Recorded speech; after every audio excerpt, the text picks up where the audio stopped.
Hi, welcome to Hardfire Media Liberal Conversations. Recording. This idea comes from classical liberalism, which is based on free speech, freedom of religion, and equal rights under law.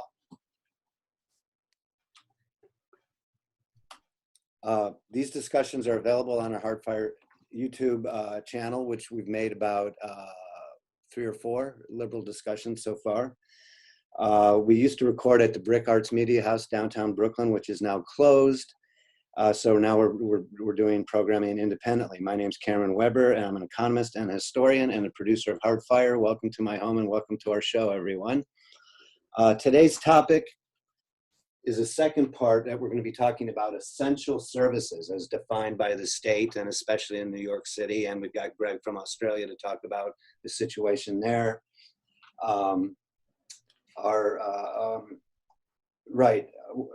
Where we're talking about what are essential services under this so-called declared national emergency.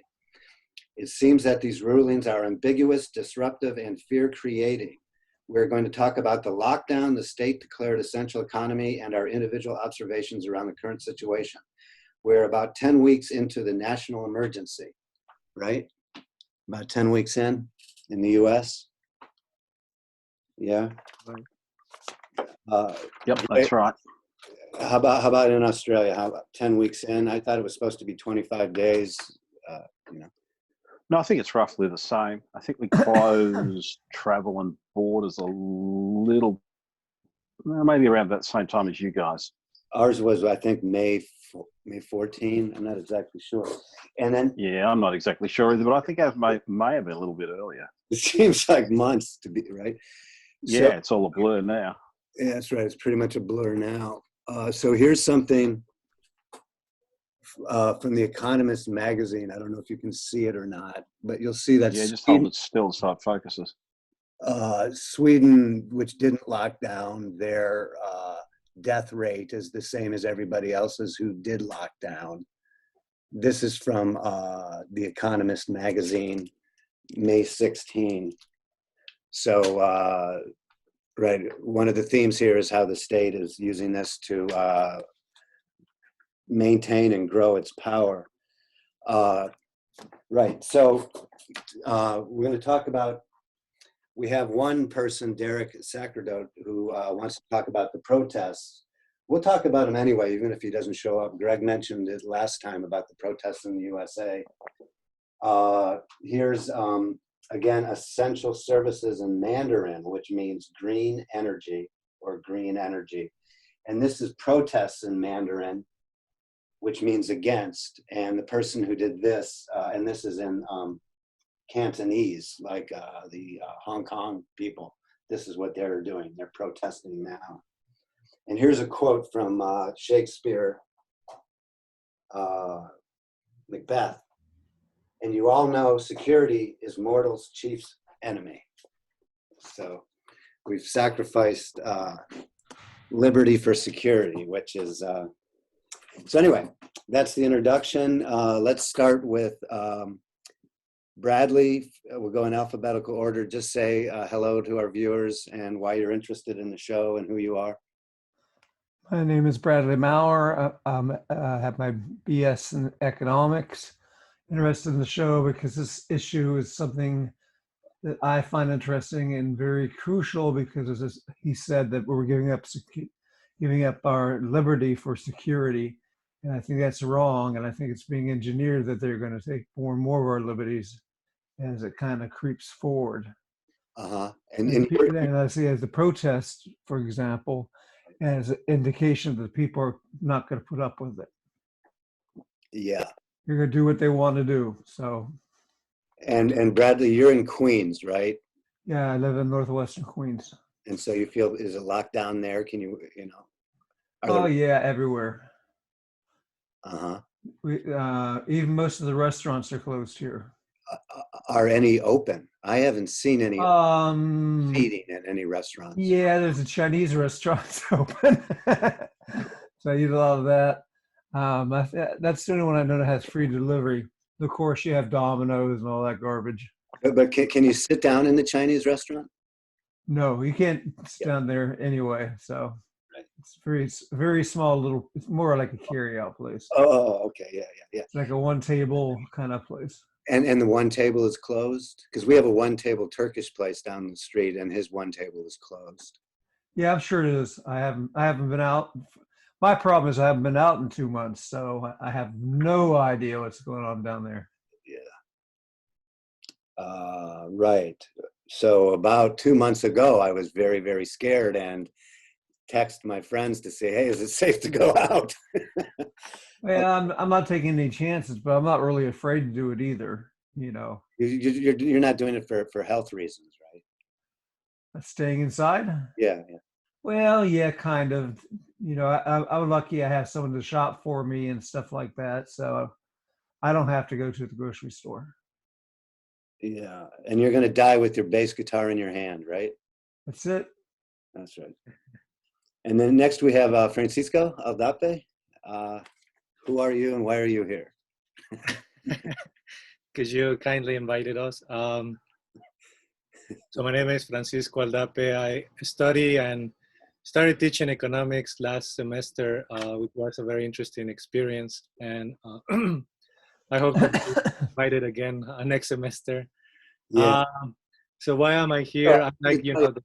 I wanted to tell you where I teach, enrollment for the summer segment is only down 15%.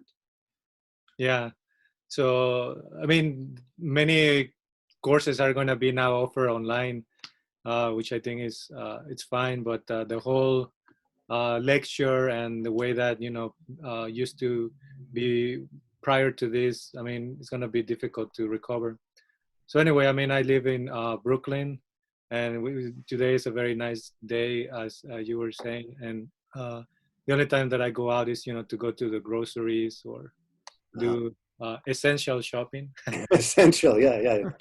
If we're all essential, if you die, well, then I guess you won't be essential anymore. Yeah, but I try to stay also most of the time inside. And you do. Yeah. And you do that well. We'll talk about that. That's in the script. We'll talk about that. And then next we have Gregory Smith. Tell us about you. That's what my iPad says, but I'll answer the name of Greg. I was being formal. Well, my iPad's being very formal, isn't it? For some reason. I don't know how it got that. The aliens. See, this is it. The aliens, the big corporations, the state, they've got all this information. Yeah. And we're providing data. Yeah. So all the time. So you have an accent. Yeah. No, you have an accent. Yeah, exactly. So you must live in another country.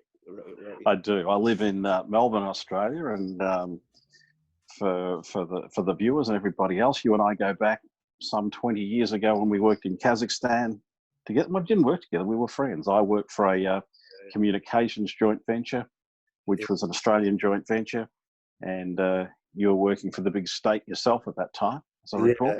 Yes, I was. I was at the U.S. Embassy, but you're in you're outside of Melbourne, and you're building a house. And you said prior, you want to tell us about that? Yeah, that's right. I recently retired, and we're building a house about an hour and a quarter, hour and a half out of Melbourne. So a little bit like moving up along the Hudson River in I think New York sense. Yeah, Derek wants to join. Sorry. Yeah, admit. Yeah, keep going. Very good. Keep going.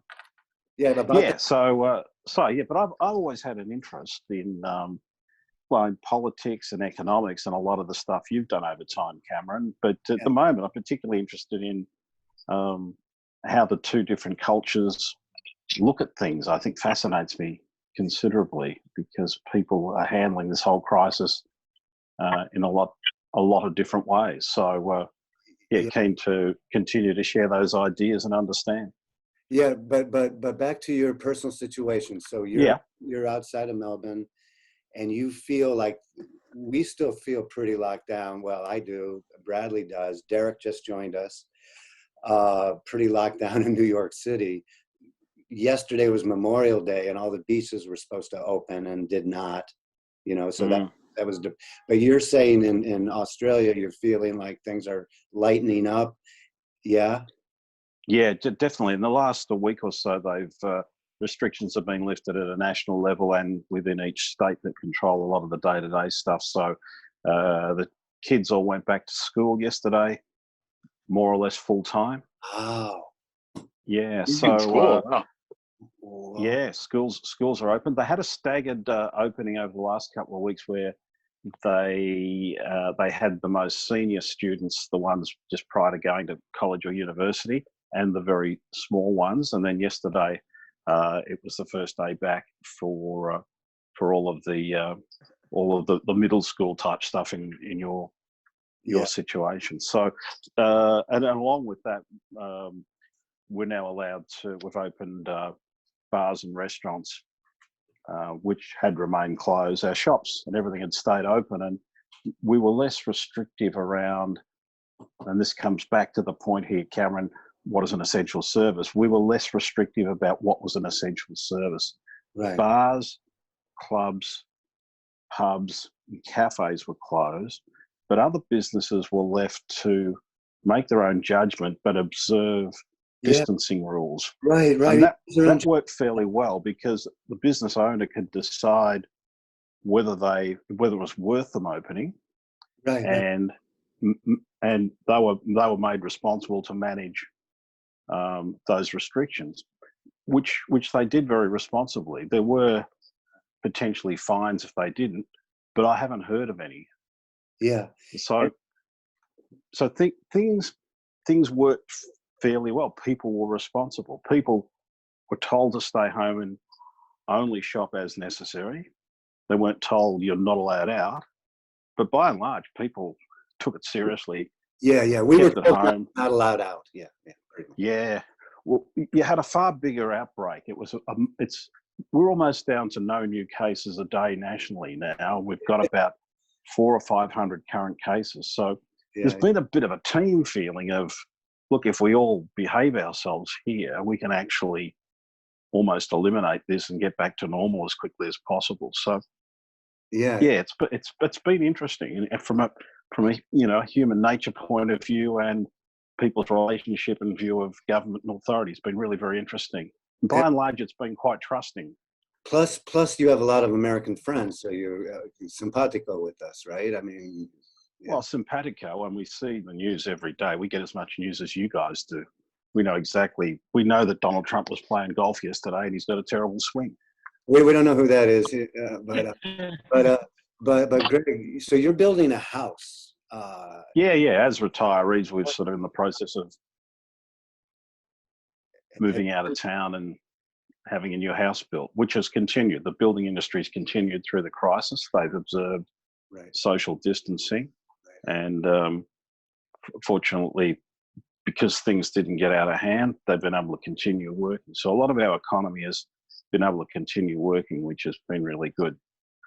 Yeah. Have you been to any pubs and seen any live music? I mean, no, there's none as yet. They are still to open, and they'll be opening with a maximum of 10 or 20 people. So they're going to be a lot of them are very limited. A lot of them are saying, look, it's really not worth opening yet. So right. I think they're using cars to go to the concerts. No. Someone's driving concerts. Yeah. My niece gave. I don't think anything's occurred yet, but it's all planned. My niece gave a high school valedictorian speech about 10 days ago, and it was like a drive-in movie. Yeah, where they were in the cars and then they would honk. She said something good like, "Oh, the future's going to be great." Honk, honk, honk. So here's show your support. Here's Derek, who's just joined us, and You wanted to say hello, Derek? Who are you? Why are you here? Hi. Yeah. Well, I was trying to actually log on remotely without Wi-Fi with my regular 4G signal. It was very difficult since I'm outdoors. Oh, you're outdoors now. Yeah. Yeah. You're making a statement by being outdoors. No. I wasn't able to be home, so I had trouble Oh, you're logging in. working. Yeah. That's what we thought. Yeah. That's what we thought. Yeah. All right. So, Derek, you want to say, what your participation in the show is, or? I'm the man on the street, literally. And where are you right now? I'm literally on the street. I'm working on somebody's car. Oh, you're a lucky man. I took a Yeah. walk. I took a nice walk to Bay Ridge and keeping my vitamin D levels up. Yeah, my neighbor is doing an engine replacement. We're helping him change some parts. So I'm literally lying on the street. Okay. So thank you all for joining and participating in the discussion. We will continue our theme question from last time. In addition to looking at the discussion around essential services, we're going to look at how some of the anti-lockdown protests against arbitrary rulings are being depicted as not liberal. So the theme question from last time is, once we turn over the decision as to what is essential and what is not, we run down the slippery slope towards a non-liberal society where society becomes more and more political and coercive and less voluntary and cooperative. One of the tenets of liberalism is that we have the right to practice our chosen means of making a living, meaning everyone is essential. And these are Marx's, Karl Marx, you run out of ideas when you mention Karl Marx's double freedoms of capitalism. You have the freedom to work for anyone you want, but you also have the freedom to starve to death if you don't work. So let's just talk about that a little bit. But I know Derek wants, so let's talk about that, about is everyone essential? What do you think? Is everyone essential? I look at this, a continuum of what's essential necessarily at any moment, but if you take away people's right to work, then how will people pay for the essential services? Exactly. And if I make party balloons, that would be essential. If I need to shop for other things, then I have to change businesses or find some other way.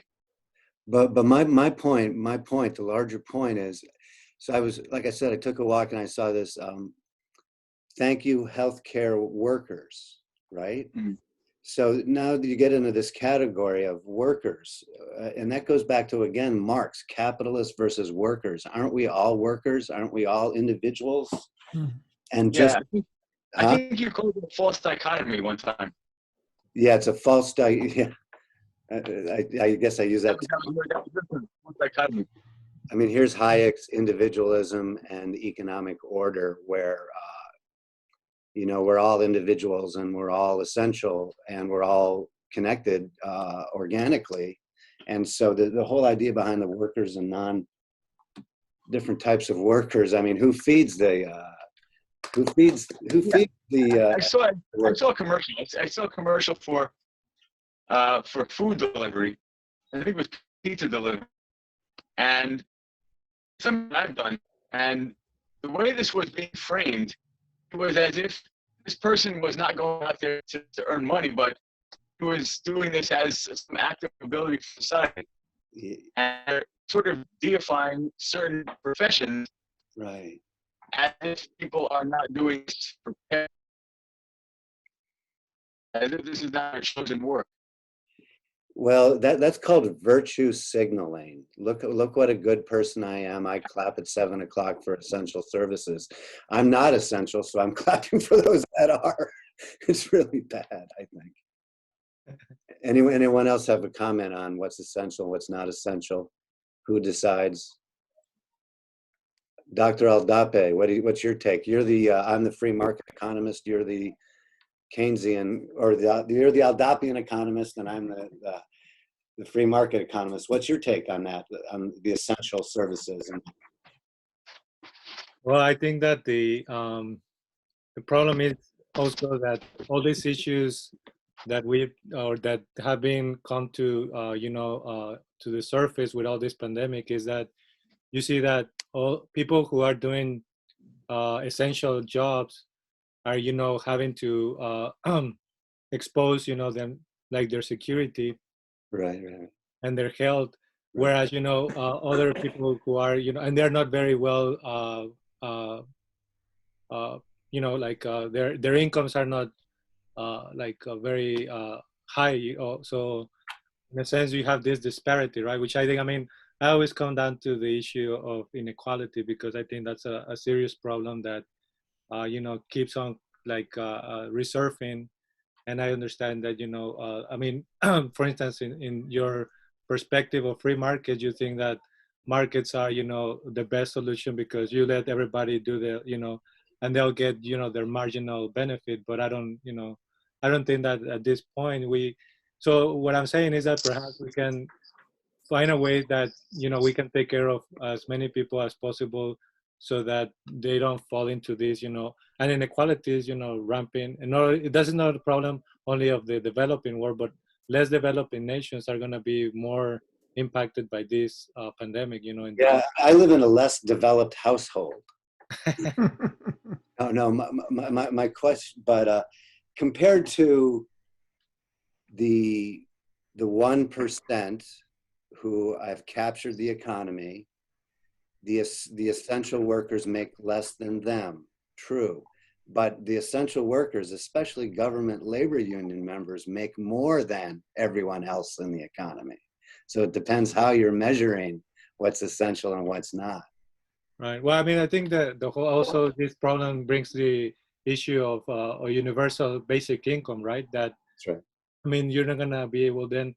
Like I think they do it in England. What they did is the government took over companies, and I mean, they guarantee the pay up to 80% of the people so that they can don't have to work. But otherwise, they like you're saying. I mean, we're talking about like they have to work and eventually, right? And people, but right now, they're just trying to contain this through the government assistance, right? Yeah, right. And the point that we talked about the first show was you can get rid of all of this. Like there was something in the New York Times, one of the most wealthy hospitals got $500 million. So you can get rid of all this special political pandering and replace it with a basic income. Yeah, right. That's what my current scholarly research is on. Let's hear from Bradley. What do you think is essential? Or how do you think this being they're considering essential is pretty arbitrary. It's kind of my opinion. If you can open up a grocery store, why can't you open up all stores and follow the same rules? Right. Why? Like that bothers me is there's no dollar stores open anymore. Exactly. But why can't you open up a dollar store and call it essential and let 5 or 6 people in at a time? Wear the mask, follow the rules, and there's no reason, in my opinion, for those kind of stores or any store for that matter to be, shut down.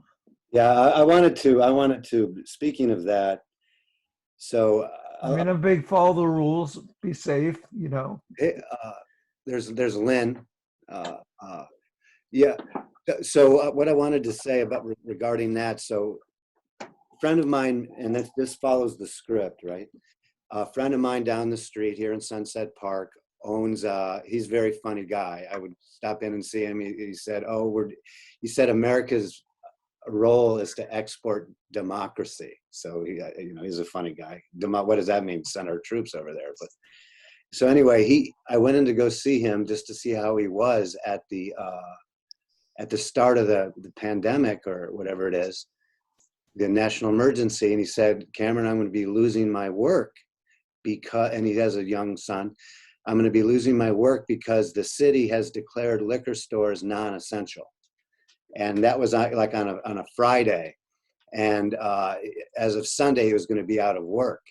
And then, so I quickly went and got a bunch of cases so I could make it through what I thought was, and we finished them all. on the director's birthday. So that was kind of like the end of the crisis for us. But then the mayor, and I asked Bradley about that, and I said, Bradley, what do you think of that? And he said, oh, we got 3 minutes left. So it looks like we're going to have to talk about protests next week. I promise, next week we're going to hit the protests. Bradley, what do you think of that? And he said the reason the mayor changed his mind is because they were worried about riots. Isn't that what you said, Bradley? Yeah. Well, think what would happen if you have all these chronics out there who are alcoholics, and you cut them off from their liquor, they're going to be thrown up and passing out in the streets, and there would be riots, definitely. Well, we have that in our park now anyway. So let's wrap it up. Anybody have any last words on Essential? And next time we'll devote to the protests. Well, yeah, I want to comment on what Francisco said. In terms of the discussion about the paid centers, I mean, there's a lot of talk about people who work in grocery stores or work as EMTs get very low pay, and look how important they are right now. But what I'm seeing is that some of these places are paying temporarily higher wages because those professions are in right now, whereas normally they're not kind of I expect wages to go back down to normal. Bicycle stores are hiring a lot right now. Bicycle stores are raising wages to attract. A lot of them. Yeah. So we're gonna talk about protests on the next Hardfire Media Liberal Discussions. Thank you for joining us, and we'll see you next time. Thank you. Thank you. See you, Cameron. Thank you. Thank you. All right.